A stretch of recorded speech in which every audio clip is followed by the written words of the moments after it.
ونشهد أن لا إله إلا الله وحده لا شريك له ونشهد أن سيدنا وسندنا وحبيبنا وإمامنا وقدوتنا ومولانا محمدا عبده ورسوله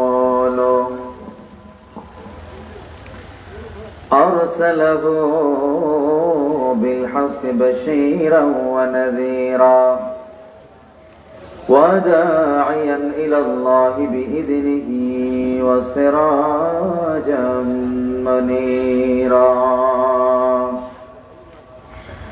أما بعد فقد قال الله تعالى في كلامه المجيد وفي فرقانه الحميد أعوذ بالله من الشيطان الرجيم بسم الله الرحمن الرحيم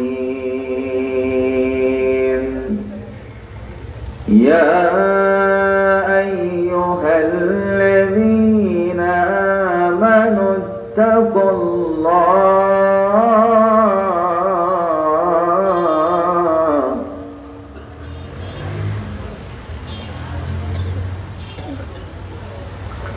يا أيها الذين آمنوا اتقوا الله ولتنظر نفس ما قدمت لغد واتقوا الله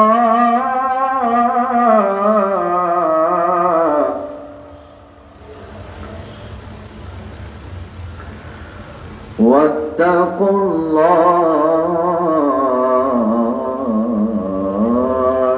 إن الله خبير بما تعملون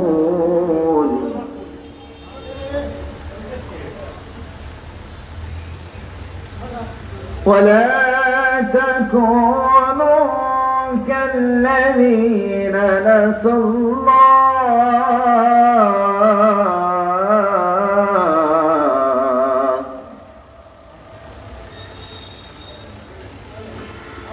ولا تكونوا كالذين نسوا الله فأنساهم أنفسهم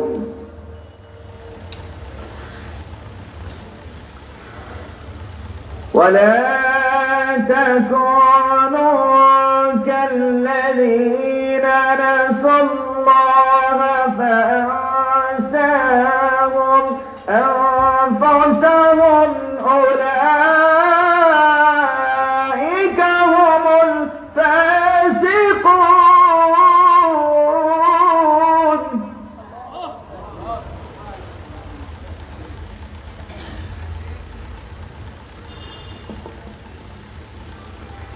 لا يستوي أصحاب النار وأصحاب الجنة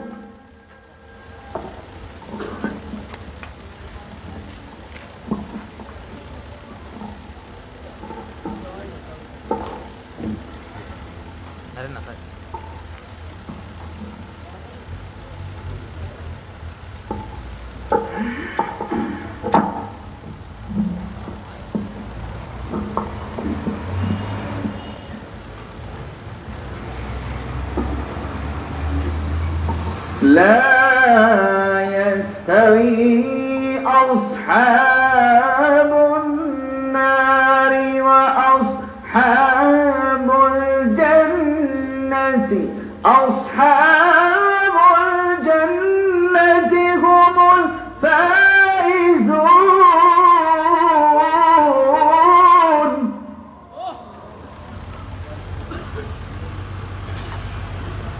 لو أنزلنا هذا القرآن على جبل لرأيته خاشعا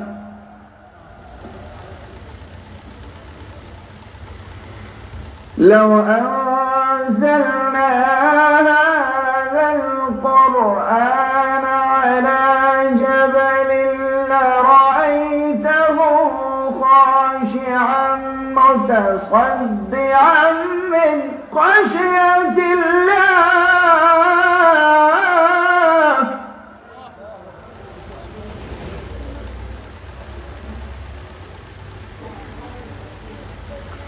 وتلك الأمثال نضربها للناس لعلهم يتفكرون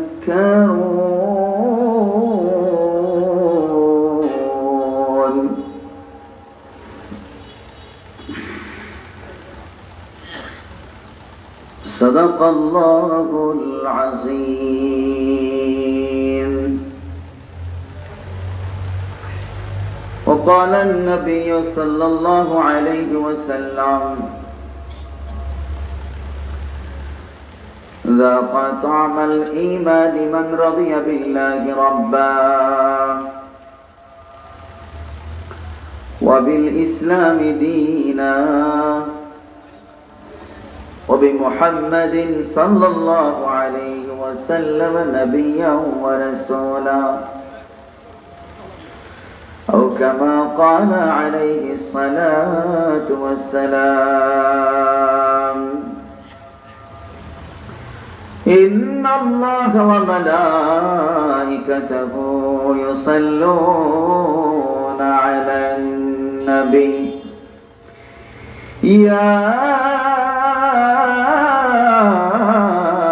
أيها الذين آمنوا صلوا عليه وسلموا تسليما صلى الله على سيدنا ومولانا محمد وعلى آله وأصحابه وسلم صلى الله على سيدنا ومولانا محمد وعلى آله وأصحابه وسلم أستغفر الله إن الله غفور رحيم أستغفر الله ربي من كل ذنب وأتوب إليه ولا حول ولا قوة إلا بالله العلي العظيم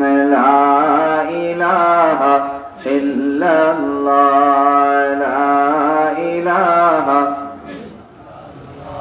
لا إله إلا الله لا إله إلا الله لا إله إلا الله الله الله الله الله الله الله الله الله الله الله الله তুমি জাল্লে জালালুহু শেষ করা তো যায় না গে তোমার গুণগান আল্লাহ আল্লাহ তুমি জাল্লে জালালুহু শেষ করা তো যায় না গে তোমার গুণগান তুমি কাদিরা গফফার তুমি জালিহিলা জব্বার তুমি কাদিরা গফফার তুমি জালিহিলা জব্বার অনন্ত অসীম তুমি রাহিম রহমান আল্লাহ আল্লাহ তুমি জাল্লে জালালুহু শেষ করা তো যায় না গে তোমার গুণগান আল্লাহ আল্লাহ তুমি জাল্লে জালালুহু শেষ করা তো যায় না গে তোমার গুণগান তুমি কাদিরা গফফার তুমি জলিল জব্বার, তুমি কাদির গফফার, তুমি জলিল জব্বার, অনন্ত অসীম তুমি রহিম রহমান। আল্লাহ আল্লাহ তুমি জাল্লে জালালুহু, শেষ করা তো যায় না গে তোমার গুণগান।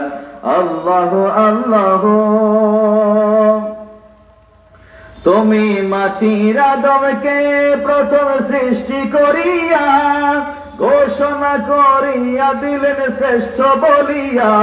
তুমি মাটির আদমকে প্রথম সৃষ্টি করিয়া ঘোষণা করিয়া দিলেন শ্রেষ্ঠ বলিয়া। তাই নূরের ফেরেশতা করে আদমকে সেজদা, তাই নূরের ফেরেশতা করে আদমকে সেজদা। সবার চেয়ে দিলেন মাটির মানুষকে সম্মান। আল্লাহ আল্লাহ তুমি জাল্লে জালালুহু, শেষ করা তো যায় না গে তোমার গুণগান। আল্লাহ আল্লাহ আল্লাহ আল্লাহ লা ইলাহা ইল্লাল্লাহ, লা ইলাহা লা ইলাহা ইল্লাল্লাহ, লা ইলাহা ইল্লাল্লাহ। সবাই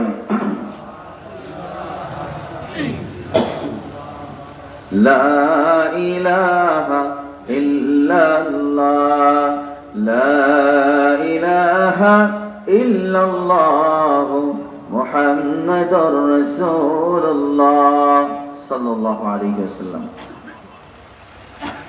শাহবাগ সেশন জামে মসজিদের উদ্যোগে আজকের এই কোরআন সুন্নাহের বয়ান রাখা আয়োজন, আজকের এই মহতি মাহফিল, আজকের এই পবিত্র শামিয়ানার নিচে উপবিষ্ট রয়েছেন পরম শ্রদ্ধাভাজন যোগ্যবান ভগবান সভাপতি সাহেব মুহতারাম সদরে ইজলাস, জাতির প্রাণ জাতির কান্ডারি মানুষ করার কারিগর মুআজ্জাজ মুকাররম উলামা ইকরাম মুহতারাম শিক্ষক মণ্ডলী, আমার পিতৃতুল্য বয়োজ্যেষ্ঠ বাবারা, আগামী জাতির কর্ণধার, জাতির সিপাহ সালার, ইতিহাস বদলকারী আমার জানে জিগর কলেজাটুকা যুবক ভাইয়েরা এবং শ্রদ্ধাভাজন শুধু সমাজ রয়েছেন পর্দার রমজান শ্রদ্ধেয় সম্মানিত মা বোনেরা, সকলকে আমি আবারও শান্তি সাথে বলছি আসসালামু আলাইকুম ওয়া রাহমাতুল্লাহি ওয়া বারাকাতুহু। এই যে একটা কোরআন সুন্নাহের যে আয়োজন, যেখানে আমরা একটা দ্বীনি মুযাকারা করবার জন্য এসেছি, এখানে বয়ান করার উদ্দেশ্য নয়, নসিহত করার যোগ্যতা আমার মধ্যে নাই বললেই চলে। আসছি মনে করেন যে আপনাদের সাথে ইমানি মুযাকারা করলাম, হাদিসে তো আছে ইমানি মুযাকারা করো, একে অপরের সাথে একটা ইমানি একটা আলোচনা করো যাতে করে ইমানটা বাড়ে। তো আমরা এখানে ইমানি মুযাকারা করবার জন্য এসেছি। এই দুনিয়াতে অনেক সভা মাজলিস হয় দুনিয়াতে, যেগুলোর একটা ডিসিপ্লিন থাকে, সৌন্দর্য থাকে। আল মাজালিস বিল আমানা, এই সকল কোরআন সুন্নাহের মাহফিল মাজলিস আমাদের জন্য আমানত। যদি অসুন্দর হয়, ডিসিপ্লিন রক্ষা হয় না, তাহলে কিন্তু খোদার কাছে জবাব দেওয়া লাগবে। খোদার কাছে আমরা জবাব করা লাগবে। যদি আল্লাহ একবার জিজ্ঞাসা করে দেন, দুনিয়াতে মাজলিস গুলো, অনুষ্ঠান গুলো, যত সংস্কৃতি, যত প্রকার, যত এই যে বর্ণ সংস্কৃতি আরো আছে, তন্ত্র মন্ত্র যা আছে, যত্র তত্র যেগুলো আছে, এগুলোকে সুন্দর করার জন্য মরিয়া থাকো। কিন্তু এই কোরআন সুন্নাহের আয়োজনটা এত দেখা যায় মনোযোগ নাই, আবার দেখা যায় ডিসিপ্লিন রক্ষা হয় নাই, আমানত রক্ষা হয় নাই। তো আমি চাই যে আপনাদের খেদমতে আমি আপনাদের নুরানি চেহারা দেখতে পাচ্ছি না, আপনারা পিছনে পড়ে যাওয়ায় আপনাদের নুরানি চেহারাটা আমি দেখতে পারছি না। আমি নুরানি চেহারা দেখে দেখে বয়ান করতে চাই। মাশাআল্লাহ, মারহাবা, আপনাদেরকে বয়ান শোনাইতে মজা আছে, আলহামদুলিল্লাহ বলে। যাই হোক, একটা কথা বলি, এই যে আমার বয়োজ্যেষ্ঠ বাবারা এত আরামের একটা জায়গা ছেড়ে গরম করেছেন, বসতে বসতে তো গরম হয়েছে না, এই আরামের জায়গাটা ছেড়ে আবার ঠান্ডা জায়গায় বসলেন। আল্লাহ, তুমি এই ত্যাগ তিতিক্ষাকে আল্লাহ তুমি জান্নাতের বিনিময়ে নিয়ে আমাল বদল করে দাও, আমিন। মনে রাখবে, এই যে একটা মাহফিলে আসছেন, এটা কিন্তু জান্নাতের বাগান। এদা মারাতুম বিরিয়াদিল জান্নাহ ফারতাহু, এই জান্নাতের বাগান দেখবে, রাস্তা দিয়ে হেঁটে যাচ্ছ, বাড়িতে যেও না হাতে কি আছে, ওই যে খরচের ব্যাগ আছে, না না, একবার এখানে বিতরণ করে যাও। এটা নবীজির কথা। তো ওই যে খেলায় আর মেলায় মানুষেরা দৌড়াদৌড়ি করে, এটা তো জান্নাতের বাগান, ওটা জাহান্নামের বাগান, ঠিক না বেশি? আরে নাবাকাতুল মেলা বিল্লাহি আসওয়াকুহা, সবচেয়ে নিকৃষ্ট, খোদার কাছে খারাপ লাগে বাজার, ঠিক না বেশি? তো আপনারা যে শামিয়ানার নিচে এসেছেন, এই শামিয়ানার নিচে যারাই আসবে তাদেরকে ওই ফেরেশতারা ঈমানদার বলে সাক্ষ্য দেয়। সুবহানাল্লাহ, ঈমানদারের এত দাম। আল্লাহ তাআলা এমন প্রশ্ন করলেন, প্রশ্ন করে আবার প্রশ্ন পাশও করে দিলেন। সুবহানাল্লাহ বলবেন না? যত পরীক্ষা দিলাম, আমাদের মাস্টার সাহেব, হুজুর সাহেব কি প্রশ্ন পাশ করে দেয়? বলেন তো, পাশ করে দেয়? প্রশ্ন পাশ করে দেয় না। আল্লাহ তাআলা প্রশ্ন করলেন, প্রশ্ন পাশও করে দিলেন, আবার নিয়ম নীতি শিখিয়েও দিলেন। আল্লাহ তাআলা কতই না সহজ করে দিলেন, তারপরও আমরা পিছনে দৌড় দিই।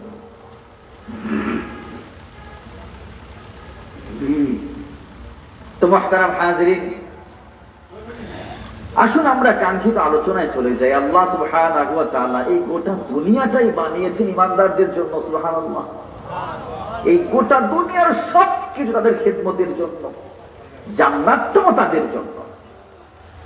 কুল্লু মাউলুদিন ইউলাদু আলাল ফিতরাহ, প্রত্যেক মানুষ, প্রত্যেক সন্তান সে কিন্তু মুসলমান হয়ে জন্মগ্রহণ করে। আমার দিকে খেয়াল করেন একটু, মেহেরবানি করে, দয়া করে। প্রত্যেক সন্তান মাঝখানে কিন্তু বিশেষ বক্তব্য ছুটে যাবে, এজন্য আমার দিকে খেয়াল করা লাগবে। প্রত্যেক মানুষ, প্রত্যেক সন্তান সে কাফের ঘরে জন্মগ্রহণ করতে পারে, হিন্দু, বৌদ্ধ, খ্রিস্টিয়ানের ঘরে জন্মগ্রহণ করতে পারে, লা বাস ওয়ালা হারাজ, সে কিন্তু মুসলমান হয়ে জন্মগ্রহণ করে। কিন্তু যখন সে আস্তে আস্তে বড় হয়, ওর পিতামাতা ওকে কাফের বানিয়ে দেয়। এজন্য আল্লাহ সুবহানাহু ওয়া তাআলা প্রত্যেক মানুষের জন্য এক একটা জান্নাত বরাদ্দ করেছেন। সুবহানাল্লাহ, এক একটা জান্নাত বরাদ্দ করেছেন। কিন্তু ওই জান্নাতটা যখন সে পাবে না, কাফের মুশরিক হয়ে যাওয়ার কারণে, তখন আমি আপনি অতিরিক্ত আমলের কারণে অতিরিক্ত জান্নাত হাসিল করে নেব। আরে ভাই, ঈমানদারের কথা কি বলবো? জানেন একটা কথা, আল্লাহ তাআলা ঈমানদারদেরকে এত মহব্বত করে, এত ভালোবাসে। প্রতিটা জায়গায় ইয়া আইয়ুহাল্লাযীনা আমানু আছে না নাই? কোরআনের অসংখ্য জায়গায়, এখনো তো পাঠ করলাম, ইয়া আইয়ুহাল্লাযীনা আমানু তাকুল্লাহা ওয়াল তানজুর নাফসুম মা কাদ্দামাত লিগাদ। এই যে একটু আগে আমি আয়াত পাঠ করলাম, ওই জায়গায় আল্লাহ তাআলা ইয়া আইয়ুহাল্লাযীনা আমানু, এত জায়গা ইয়া আইয়ুহাল্লাযীনা আমানু, ইয়া আইয়ুহাল্লাযীনা আমানু। এটা এত মহব্বতের ডাক, এটা বলছি এত ভালোবাসার ডাক, এত ভালোবাসার ডাক। জানেন আল্লাহ তাআলা ফেরেশতা সৃষ্টি করলেন ওই যে আকাশ, বাতাস, গাছপালা, তরুলতা।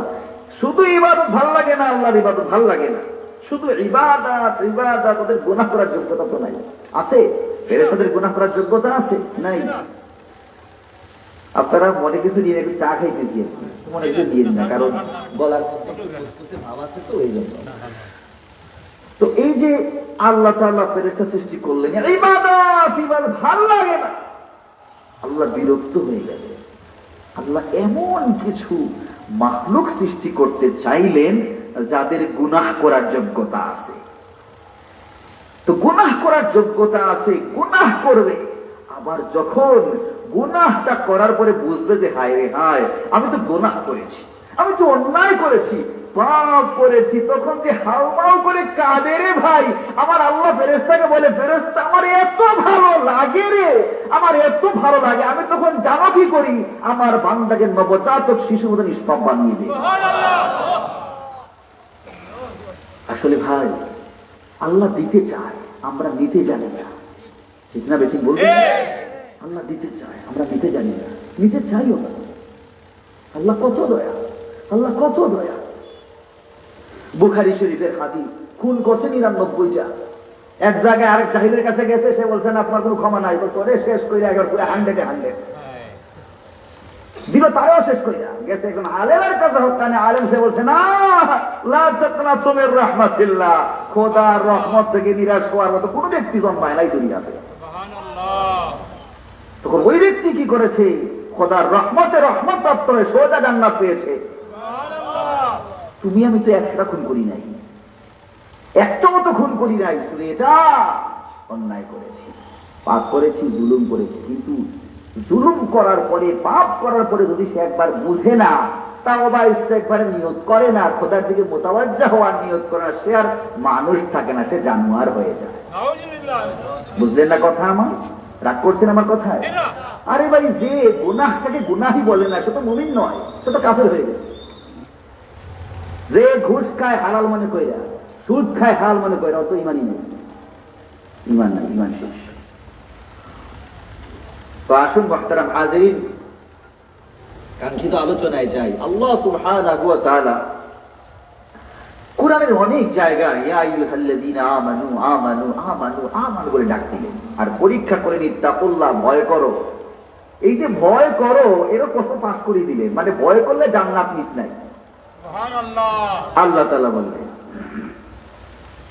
ইয়া আইয়ুহাল্লাযীনা আমানু ইত্তাকুল্লাহা ওয়াল তানজুর নাফসুম মা কদ্দামাত লিগাদিন ওয়াত্তাকুল্লাহ ইন্নাল্লাহা খাবীরুম বিমা তা'মালুন।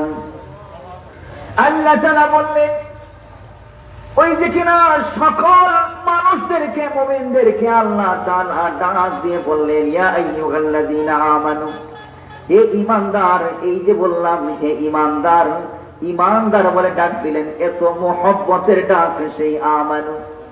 নবী আমার উদাহরণ দিলেন, তাফসীরে মাযহারের মধ্যে বলা হয়, সন্তানকে যখন আমরা নাম ধরে ডাকি না, সন্তানকে যখন আমরা ওই যে বাবা বলে ডাক দেই, আব্বা জান বলে ডাক দেই, আমাদের কন্যা সন্তানকে আম্মা জান বলে ডাক দেই, এই যে মহব্বতের ডাক, এই ডাকটা আমার আল্লাহ তাআলা মহব্বত করে ঈমানদার বলে ডাক দিয়েছে।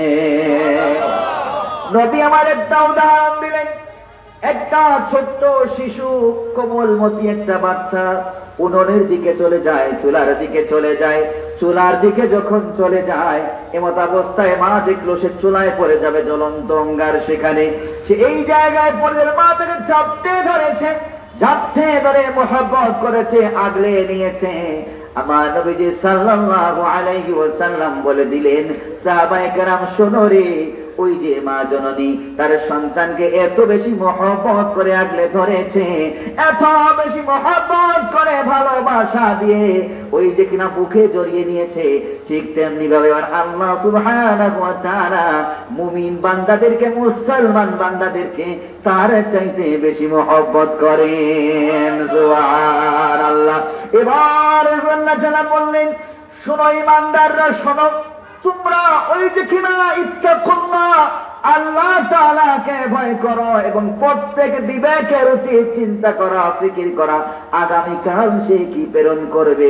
আমার আল্লাহ তাআলা পরিশেষে বললেন, আবার আল্লাহ তাআলাকে ভয় করো, অর্থাৎ যে আমলটা করবে আল্লাহকে সন্তুষ্ট করবার লক্ষ্যে, যে আমলটুকু করবে, সে আমলটুকু করার পরে আবার আল্লাহ তাআলাকে ভয় করবে, অর্থাৎ আল্লাহ তাআলা থেকে মোতাওয়াজ্জা হবে। কারণটা হলো আল্লাহ তাআলা জানেন, আল্লাহ তাআলা সব কিছু জানেন।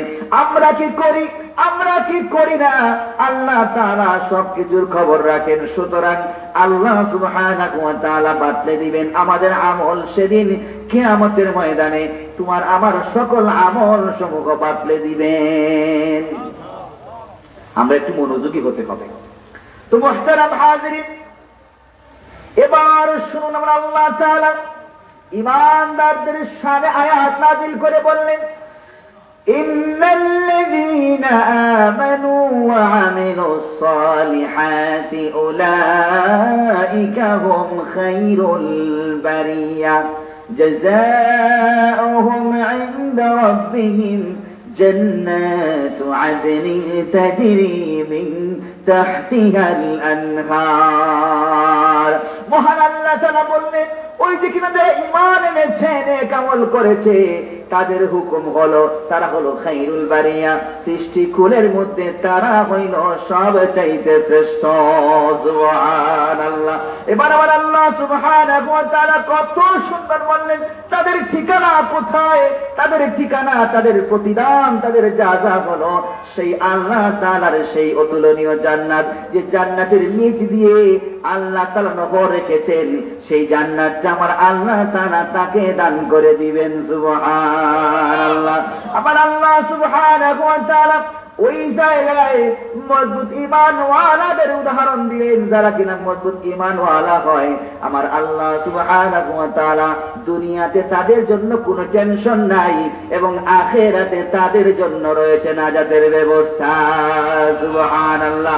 দুনিয়াতে কোনো টেনশন নেই। আল্লাহ তাআলা বললেন মান ইয়াত্তাকিল্লাহা ইয়াজআল লাহু মাখরাজা ওয়া ইয়ারযুকুহু মিন হাইথু লা ইয়াহতাসিব। আবার আল্লাহ তাআলা বললেন যারা আল্লাহ তাআলাকে ভয় করবে, ভয় করার মতো ভয় করবে, মানে আল্লাহ তাআলা এমন জায়গা থেকে রিজিক বের করে দিবেন, দুনিয়ার জীবনে শান্তির জীবন বের করে দিবেন, সে কোনোদিন খুঁজে টুজে চিন্তা করে বের করতে পারবে না। পরিশেষ আল্লাহ তাআলা বললেন মান ইয়াতাওয়াক্কাল আলাল্লাহ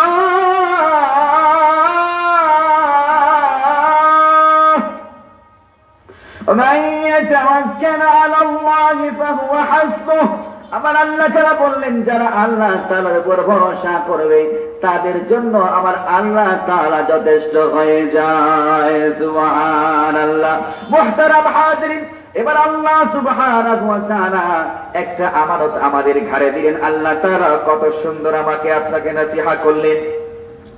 আল্লাহ তাআলা বলেন إنا عرضنا الأمانة على السماوات والأرض والجبال فأبين أن يحملنها وأشفقن منها وحملها الإنسان إنه كان ظلوما جهولا।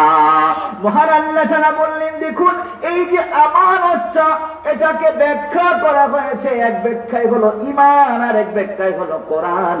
সুতরাং যারা ঈমানওয়ালা হয় তাদের সম্পর্ক হলো কোরআনওয়ালার সাথে। মনোযোগ নাই রে, এটা ছুটে গেছে আপনারা রাস্তায়। জি না তো কিতাব হইছি। যারা ঈমানওয়ালা তাদের সম্পর্ক কোরআনওয়ালার সাথে, আর যারা কোরআনওয়ালা হবে তারা ঈমানওয়ালা না হলে উপায় নাই। ঠিক না বেঠিক? যারা কিনা ঈমানওয়ালা হবে সেদিন ঈমানওয়ালারা দুনিয়া থেকে যখন বিদায় হয়ে যাবে, দুনিয়া থেকে বিদায় হওয়ার পরে যখন কবরে যাবে, যদি একটা বিষয় আলাদা, যখন ঈমানওয়ালারা দুনিয়া থেকে বিদায় হওয়ার পরে কবরে যাবে, কবরে যাওয়ার পরে কবরটা কাঁপতে শুরু করবে, কবরটা কাঁপতে শুরু করবে, কবরটা এমন ভাবে কাঁপতে শুরু করবে যেন মনে হয় দুই দিক থেকে এই মুহূর্তে চাপ দিয়ে দিবে, দুই দিক থেকে কবর চাপ দিবে, এতে কোনো সংশয় নাই, সন্দেহ নাই। নবীজি সাল্লাল্লাহু আলাইহি ওয়াসাল্লামের জলিলে কদর সাহাবী সাদ ইবনে মুআয রাদিয়াল্লাহু তাআলা আনহু, যিনি দুনিয়া থেকে বিদায় হয়ে যাওয়ার পরে আকাশ বাতাস পর্যন্ত ক্রন্দন করেছে, নবীজি নিজেই বললেন আমি সাদ ইবনে মুআযের জানাজায় দেখলাম এত ফেরেশতা, আমি পা ফেরার জায়গা পাই নাই, এত বেশি ফেরেশতা আগমন করেছে। সুবহানাল্লাহ। আমার নবীজি বললেন সাহাবীরা শোনো রে, আমার সেই জলিলে কদর সাহাবী, আমি তার জন্য দেখলাম কবরটা কম্পন শুরু হয়ে যায়, কবরটা যেন আমার সেই মায়ার সাহাবীকে দুই দিক থেকে চাপ দিবে, দুই দিক থেকে চাপ দিবে। আমি খোদার কাছে আশ্রয় চাইলাম, তোমাদেরকেও বলছি ইস্তাঈযু বিল্লাহি মিন আযাবিল কবর। শোনো রে আমার সাহাবায়ে কেরাম, শোনো রে তোমরা, ওই যে কিনা কবরের আযাব থেকে আল্লাহর কাছে বেশি বেশি করে পানা চাও। নবীজি সাল্লাল্লাহু আলাইহি ওয়াসাল্লাম সাদ ইবনে মুআযের কথা বললেন। ওই যে সাদ ইবনে মুআয রাদিয়াল্লাহু তাআলা আনহু, ওনার জন্য কবরটা কিন্তু কম্পন শুরু করেছে। নবীজি সাল্লাল্লাহু আলাইহি ওয়াসাল্লাম দোয়া করেছেন, দোয়ার বদৌলতে আল্লাহ তাআলার হুকুমে কবরে সেই কম্পন বন্ধ হয়েছে। কিন্তু যদি মুমিন বান্দা ওই কবরে গেল, কবর কম্পন সৃষ্টি করলো, চতুর্দিকে যেন হিংস্র বাঘের মতো আযাবের ফেরেশতা দাঁড়িয়েছে। 99টা সাপ দাঁড়িয়েছে। ওই যে 99টা সাপ দাঁড়িয়ে গেল, ওই যে আযাবের ফেরেশতা দাঁড়িয়ে গেল। এক একজন ফেরেশতার চোখ নীল বর্ণের, মাথার মধ্যে চুল নাই, দাঁত যেন এত লম্বা, মুখ থেকে যেন আগুনের গোলা বের হয়, হাতের মধ্যে আছে স্টিলের এই যে লোহার মুগুর রয়েছে। ওই যে সাহাবায়ে কেরামরা নবীজি সাল্লাল্লাহু আলাইহি ওয়াসাল্লামের কথা শুনে চোখ থেকে পানি বের করলেন। নবীজি সাল্লাল্লাহু আলাইহি ওয়াসাল্লাম বললেন, ফায়াদরিবু যারবাতান বিল হাদিদ, লোহার মুগুর দিয়ে তারা বাড়ি শুরু করবে। ওই ফেরেশতা যারা এখানে দায়িত্বরত তারা এত ভয়ঙ্কর, তাদের আওয়াজ এত বিকট, শুধু তাই নয় সাপগুলো দেখতে ভয়ঙ্কর, চোখগুলো নীল বর্ণের, মুখ থেকে আগুনের গোলা বের হয়, দাঁত লম্বা লম্বা, চতুর্দিকে ঘিরে বসবে। হঠাৎ এমন একজন সুদর্শন ব্যক্তি আসবে, আসার পরে বলবি, বন্ধু আমার চিন্তা করো না, চিন্তা করো না, পেরেশান হইও না, আমি হইলাম তোমার ঈমান। সুবহানাল্লাহ। ও বন্ধু চিন্তা করো না, পেরেশান হয় না, এই কবরের মধ্যে তুমি একা থাকবে, এটা হতে পারে না, এটা হতে পারে না। কিছুক্ষণ পর আরেকটা বন্ধু চলে আসবে, আরেকটা বন্ধু বলবে, বন্ধু পেরেশান হয় না, চিন্তা করো না, আমি হলাম তোমার নামাজ। সুবহানাল্লাহ। ও আমার বন্ধু পেরেশান হয় না, চিন্তা করো না, পেরেশান মেহেরবানি করে হবে না, আমি হলাম কোরআন। ওই কোরআন তোমাকে সদা সর্বদা সিকিউরিটি দিবে, তোমাকে জান্নাত পর্যন্ত নিয়ে যাবে। সুবহানাল্লাহ। আল কোরআন ইয়াশফাউ, এই কোরআন সুপারিশ করবে। কোরআনের মধ্যে একটা সূরা আছে, মানিআতুল মুনজিয়া তুনজিহি মিন আযাবিল কবর। ওই কোরআনের যে সূরা মুলক যে সদা সর্বদা তেলাওয়াত করবে রে, ওই কবরের আযাব কখনো তাকে স্পর্শ করতে পারবে না। এবার কোরআন বন্ধু পেরেশান হয় না, চিন্তা করো না, তোমার সিকিউরিটির জন্য আমরা চলে এসেছি। পায়ের দিক থেকে নফল নামাজ চলে আসবে, এক সাইড থেকে আরো আমাল সালেহা চলে আসবে। ইমানদারের কাছে যখন ওই যে মালাকুল মউত, ওই যে মালাকুল মউত আসার পরে, জানটা কবজ করার পরে নবীজি সাল্লাল্লাহু আলাইহি ওয়াসাল্লাম বলে দিলেন, ওই ইমানদারের রূহ কবজ করার পরে, যেহেতু রূহটা খোদার কাছে ছিল, ইল্লিয়িনে ছিল, ইল্লিয়িন থেকে আল্লাহ তাআলা ফাতুআতু রূহুহু ফি জাসাদি, যখন আল্লাহ তাআলা তার রূহকে ওই বান্দার বডির মধ্যে ছেড়ে দিলেন, তার জাসাদে ছেড়ে দিলেন, শরীরে ছেড়ে দিলেন। শরীরে ছেড়ে দেওয়ার পরে যখন সে উজুদে চলে আসলো, একটার পর একটা নিদর্শন দেখতে শুরু করলো, একটার পর একটা আযাব দেখতে শুরু করলো, ভয় পেয়ে গেল। আর এই মুহূর্তে নামাজ বলো, রোজা বলো, নেক আমল বলো, কোরআন বলো, তাকে তখন সিকিউরিটি দেওয়ার জন্য চলে আসলো। এমত অবস্থায় আল্লাহ সুবহানাহু ওয়া তাআলা ওয়ায়ুফসাহু লাহু ফি কবরিহি মাদ্দা বাসারিহি, সাথে সাথে ওই যে কবরটা সংকীর্ণ হয়ে গিয়েছিল, সাথে সাথে তার দৃষ্টি যত দূর পর্যন্ত নিবন্ধ হয়, তত দূর পর্যন্ত সেই ঈমানদারের জন্য কবরটা ওয়াসিআ হয়ে যাবে। এবার বলতে চাই মুহতারাম হাজিরিন, ঈমানদারদেরকে আল্লাহ তাআলা সৃষ্টি করে নাই জাহান্নাম দেওয়ার জন্য। আমার আল্লাহ তাআলা মানুষ সৃষ্টি করেছে, তাকে দৌলতে ঈমান দিয়েছে কেবলই মাত্র জান্নাত